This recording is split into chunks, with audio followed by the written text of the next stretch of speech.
फरा खातून जौनपुर यूपी से पूछती है, सवाल ये था कि कुछ लोगों का कहना है सोने चांदी के अलावा जो मसनूई अंगूठी पहनी जाती है, मोती या पत्थर वगैरह की, उससे नमाज नहीं मानी जाती, या उसको पहनकर नमाज पढ़ने से नमाज दुरुस्त नहीं होगी, क्या ये बात दुरुस्त है?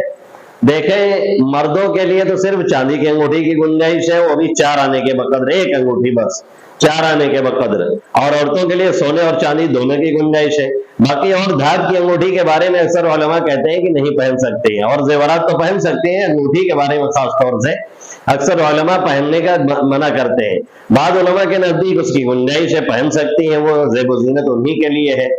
बहरहाल अगर पहन सकती हो या ना पहन सकती हो, उससे नमाज पे कोई फर्क नहीं पड़ेगा, नमाज हो जाएगी, क्योंकि वो बहरहाल कोई नजीस चीज तो है नहीं जिसकी वजह से ये कहा जाए कि नमाज नहीं हुई।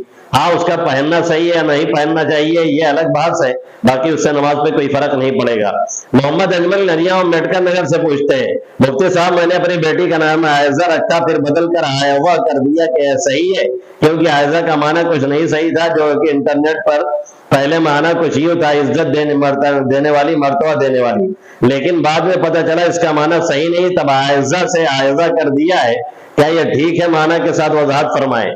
देखिए, आयजा जा के साथ इसके माना सही नहीं, मुखलिस के माना तलाश के, जो कि ठीक नहीं लगता, और आयजा ज़वाब से जो है इसके माना है एवज देने वाली, बदला देने वाली, ये नाम रखा जा सकता है, और आयजा जाल से भी रखा जा सकता है।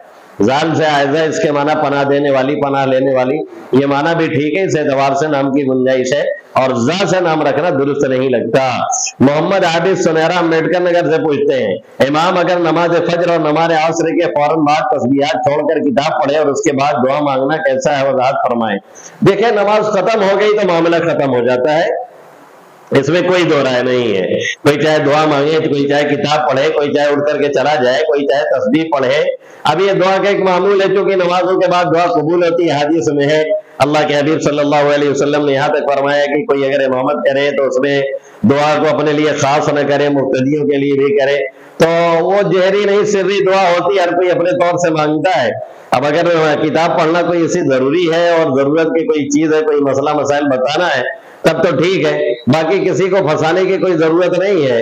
अगर तबीयत कहे कोई बैठे, तबीयत क्या न बैठे, तबीयत कहे कोई दुआ मांगे, तबीयत कहे कोई किताब पढ़े, तबीयत कहे कोई उठ करके चला जाए, वरना नमाज की असल फौरन बात तो असल में ये है कि तस्बीहात वगैरह का हुक्म हदीस से है, कहीं किताब पढ़ने का हुक्म तो है नहीं। भाई जरूरत है तो एक अलग बहस है।